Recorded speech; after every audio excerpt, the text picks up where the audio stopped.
బహుజన 9 news బోధించు సమీకరించు పోరాడు। ओम नमो नारायण। अभी आप देख रहे होंगे कि पूरे देश भर में जो अंबेडकरवादी बौद्ध हैं उन लोगों ने महाबोधि को लेकर के एक पंगा किया हुआ है। मुझे बताना है कि जब गया की तरफ सिद्धार्थ गौतम गए उस समय भी वो विष्णुपद मंदिर था। उस समय भी वहां पे सारी ब्रह्मयोनी पहाड़ी थी, बराबर पहाड़ी थी, 3 तरफ से पहाड़ियों से और एक तरफ से फाल्गु नदी से घिरा हुआ वो स्थान था।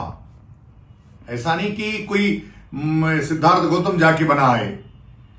अंबेडकरवादी बौद्धों, तुम कुछ भी बोलने से पहले इतिहास पढ़ो, इतिहास को जानो। जिस कर्मकांड के खिलाफ बुद्ध का अभियान चला वो उनसे पहले उपस्थित नहीं होता तो किसके खिलाफ अभियान चला रहे थे बौद्ध? जिस पीपल के वृक्ष के नीचे बैठ करके उनको ज्ञान प्राप्त हुआ, केवल्य प्राप्त निर्वाण प्राप्त हुआ, वह जो पहले जो पीपल था उसको कृष्ण ने कहा वृक्षों में मैं पीपल हूं। पीपल हमारे यहां आज भी पूजनीय है। तुम्हारे पास केवल उस जो महाबोधि वृक्ष है उसके अलावा किसी पीपल की पूजा नहीं करते, लेकिन हिंदू समाज जहां भी पीपल दिखता है उसको वासुदेव कृष्ण समझ करके प्रणाम करता है। तो इसलिए कहीं से निकालने से पहले उसका इतिहास सुनो। सिद्धनाथ का मंदिर तब भी था जब बुद्ध के बाप के बाप के बाप भी पैदा नहीं हुए थे। तो इसलिए इस्लामिक टुकड़े पर पलने वाले अंबेडकरवादी बौद्ध, तुम लोग हिंदू समाज को टारगेट करना बंद करो, हिंदुओं को टारगेट करना बंद करो। ब्राह्मणों को मंदिर से निकालने की बात सोचने वाले लोग, हम लोग पुष्यमित्र शुंग की पीढ़ियां हैं, हमारा पूर्वज है पुष्यमित्र शुंग। फिर तुम जड़ भी नहीं दिखोगे भारत में, मैं बता देना चाहता हूं। आराम से जियो और जीने दो। जो अशोक ने कहा, अशोक ने उस विष्णुपद मंदिर का पुनर्निर्माण करवाया। तुम लोगों ने फर्जी तरीके से कहा कि अशोक बुद्ध था। अशोक कभी भी बौद्ध धर्म को स्वीकार नहीं किया और यह ऐतिहासिक और प्रमाणिक साक्ष्य है। मैं फिर से कहता हूं, अंबेडकरवादी बौद्धों, हमारे जो गौतम बुद्ध थे उनको टारगेट करना बंद करो और उनके कंधे पे चढ़ करके हिंदू समाज को टारगेट करना बंद करो। हिंदू समाज को नस्त नाबूद करने के लिए हूण आए, चंगेज आए, गोरी आए, गजनी आए, अंग्रेज आए, मुगल आए, सारे आए, सब मिट गए, लेकिन हिंदू समाज वैसे ही है। तो तुम अंबेडकरवादी बौद्ध हिंदू धर्म का बाल बांका भी नहीं कर सकते। निकालना तो दूर, तुम अब उंगली उठा करके देखना। उस बिहार के क्रांतिकारी साथियों, काली सैनिकों, जेपी की धरती और जो क्रांति की धरती बिहार है, वहां से मंदिरों को टारगेट करने वाला ये जो तथाकथित बौद्ध भिक्षु है, इसको थप्पड़ मार करके बाहर निकालो। और अगर तुम थप्पड़ मारे तो हम तुमको इनाम देंगे। ओम नमो नारायण। जय जय हिंदू राष्ट्र। హాయ్ మిత్రులారా, నమో ఉదయ్. మనతో పాటు डॉक्टर विलास कारप गाరు కూడా ఉన్నారు. ओके, ब्राह्मण वाला एक वार्निंग दी है, उसके साथ कोई भी बात करता इधर से नहीं रहता। करते हैं बात करते हाँ करो। वो नको बोले, उन बोले, कहीं को गुस्सा आ रहा है। स्वामी स्वरूप आनंद स्वरूप नामक एक पंडे ने सम्राट अशोक और भगवान बुद्ध के ऊपर एक भद्दी टिप्पणी की और इस आंदोलन को अपमानित करने वाला बयान दिया। खास करके महाबोधि महाविहार मुक्ति आंदोलन में बैठे हुए भिक्खु उपासक लोगों को गाली गलौज तक किया और ये कहा कि ये मंदिर है।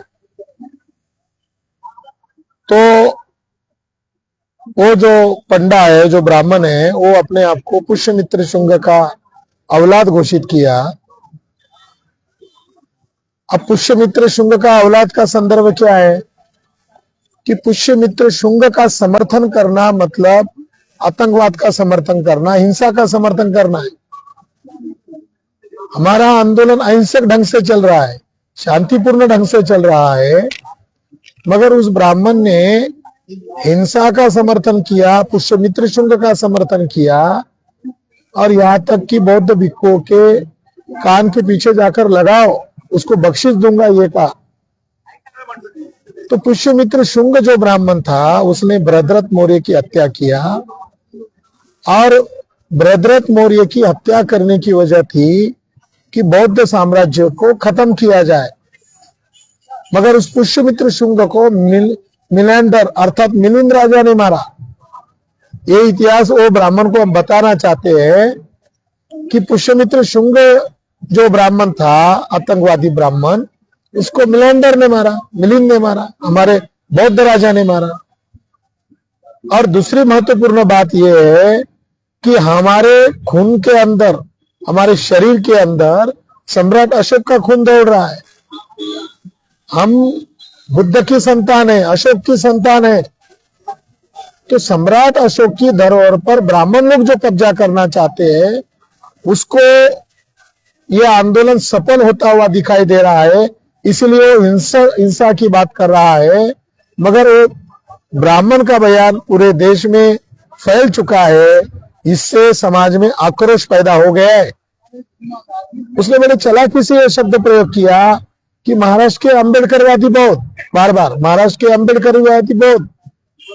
तो महाराष्ट्र के जो अम्बेडकरवादी बौद्ध है, ये बाबा साहब अम्बेडकर ने आधुनिक भारत में बौद्ध धर्म को पुनर्जीवित किया है। और आरएसएस के लोग उस समय दिल में जाकर छिप गए थे जब बाबा साहब अम्बेडकर ने नागपुर में धम्म दीक्षा का कार्यक्रम किया था। तो ये जो अम्बेडकरवादी बौद्ध है, ये देश भर में अम्बेडकरवाद है, केवल महाराष्ट्र में नहीं है, तुम्हारे तेलंगाना में भी है, पूरे केरला में भी है। तो एससी एसटी ओबीसी का मूल धर्म बौद्ध धर्म है और इस बौद्ध धर्म को पुनर्जीवित होने से ब्राह्मणों को सबसे बड़ा खतरा है, ये इससे ध्वनित हो रहा है। और उसने जो लैंग्वेज का इस्तेमाल किया, उस लैंग्वेज के आधार पर हम ये कह सकते हैं कि हम जीत के करीब है, हम विजय हासिल करके ही रहेंगे। ये देश हमारा है। ब्राह्मणों का इस देश में क्या है? ब्राह्मण तो विदेशी है, और विदेशी ब्राह्मण लोग अगर धमकी दे रहे हैं तो उनको याद दिलाना चाहते हैं 1 जनवरी 1818 को हमारे 500 लोग थे जिन्होंने बाजीराव पेशवा को हराया था। तो आरएसएस और बीजेपी के लोग ऐसे साधुओं को आगे करके अगर इस आंदोलन की बदनामी करना चाहते हैं, इस आंदोलन को गालियां देकर, धमकियां देकर दबाना चाहते हैं, ये संभव नहीं है। अब ये आंदोलन जन आंदोलन बन गया है। अब आने वाले 5 तारीख को मुंबई में, कल्याण में विशाल जनसभा होगी लाखों की। 6 अप्रैल को नागपुर में विशाल जनसभा होगी और उसकी तैयारी के लिए मैं अभी जा रहा हूँ। गुजरात में हो रही है, देश भर में ये माहौल क्रिएट हो गया है। तो देश भर के साथियों को इस महान विरासत को बचाने के लिए इस आंदोलन के साथ जुड़े रहना है, साथ सहयोग देना है और शक्ति बनकर ये आंदोलन अब उभर कर आया है। सम्राट अशोक के 84,000 बुद्ध विहार कहाँ गए? इस जागृति का वो सवाल बन गया है, लोगों की जुबान पर है और ब्राह्मण मुक्त बोध गया। ये होर्डिंग लगा रहे, लोग नारे लगा रहे। तो हम जो बात फैलाना चाहते थे, जो जागृति करना चाहते थे, वो जागृति आ गई है। धन्यवाद। సో ఇక్కడ నిన్న ఒక బ్రాహ్మణ సంస్థ, అంటే వీళ్ళందరూ సిండికేట్ అయ్యి ఒక వాయిస్ ఇచ్చారు. ఏమనంటే అసలు ఇప్పుడు మొత్తము ఇది బౌద్ధం కోసం చేసేదంతా ఫేకు, అసలు అశోకుడు కూడా హిందువే, అసలు మీదంటూ ఒక చరిత్ర లేదు, ఏం లేదు అంటే కావాల్సి ఒక వాంటెడ్ గా ఒక రెచ్చగొట్టే విధంగా అవసరమైతే అక్కడికి వచ్చి బోధగయ బోధగయలో ఉన్న క్షత్రియులకు కావచ్చు, లేకపోతే ఇంకా వేరే వేరే సంఘాలకు పిలుపునిచ్చి అక్కడ ఉండే వాళ్ళని తన్ని పంపియండి అనేది వాళ్ళు ఒక ప్రస్తావన తీసుకొచ్చారు. దాని మీద లీగల్ గా కేసులు ఫైల్ చేస్తున్నారు. దేశవ్యాప్తంగా ఎవరైతే మాట్లాడారో వాళ్ళ మీద లీగల్ కేసులు అవుతున్నాయి. అంటే ఏ వనరులు ఏ వచ్చినా దానికి ఏ తగ్గేది లేదనేది ఇక్కడ బౌద్ధ సమాజం ఉంది. సో ఇక్కడ ఆ విషయం పైనే విలాస్ కార్త్ గారు మనకు వాయిస్ ఇచ్చాడు. రాబో రోజుల్లో అంతర్లీనంగా అంతర్గతంగా ప్రతి ఒక్కరూ మానసికంగా ఆలోచించాల్సింది ఏంటిదంటే ఏది నిజం, ఏది అబద్ధం, ఏది సత్యం.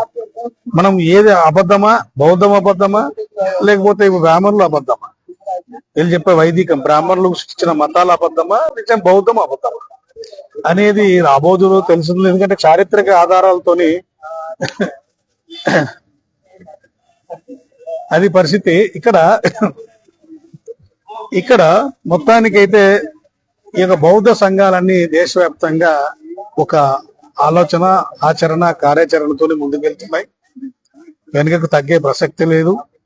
ఇంకా రాబో రోజుల్లో అసలు తెలుసుకోవాల్సింది ఏంటంటే ఎవరో 3% ఉన్న బ్రాహ్మణ వ్యవస్థను నమ్ముకొని దాదాపు 97% ప్రజలు అంధకారంలోకి వెళ్ళిపోతున్నారంటే మనం ఆలోచించాల్సిన పరిస్థితి. కాబట్టి మేల్కోవాల్సిన అవసరం ఉంది. ఏది నిజం, ఏది అబద్ధం అంతే. మస్తు చెప్తారు కథలు, నేను కూడా మస్తు కూర్చొని కథలు చెప్పేదానికి ప్రూఫ్ ఉండాలి, ఆధారం ఉండాలి. ఒక మందిరం నిర్మిస్తే ఊరికి ఏదో రాళ్ళు కట్టి రగదవ చేసేసి ఏదో పరశురాముడు గొడ్డలు ఇరుస్తానో లేకుంటే ముక్కలు చేస్తానో ఊడి ఆ ముక్క స్వయంభుగా నిలవడం ఏది? ఇది ఫాంటసీనా, గ్రాఫిక్ సినిమానా ఇది? ఒక రాయి మొంచినోడు ఎక్కడ పోవాలి, శిల్పం చెక్కినోడు ఎక్కడ పోవాలి, శాసనం రాసిన వాళ్ళు ఎక్కడ పోవాలి? అంటే రాజులు వీళ్ళందరూ పనిలేక నిర్మించారా ఇవన్నీ? కాబట్టి ప్రతిదానికి చారిత్రక ఆధారాలతో ముందుకెళ్లాల్సింది. ఏదో పిచ్చి పిచ్చిగా మాట్లాడి ఏదో చేసేస్తే అయిపోదు కాదు. ముందు ముసలోళ్ళ పండగ, వాళ్ళు చెప్పేది కాదు, మేము వేసుకుంటాం మంగ, అట్లా ఉండదు. ఎందుకంటే ఓబీసీ జనాల జోలికి వస్తే ఎలా ఉంటుందో రాబో రోజులు తెలుస్తుంది తప్పకుండా. సో ఇంకా ముందు అప్డేట్స్ మళ్ళీ వస్తాను.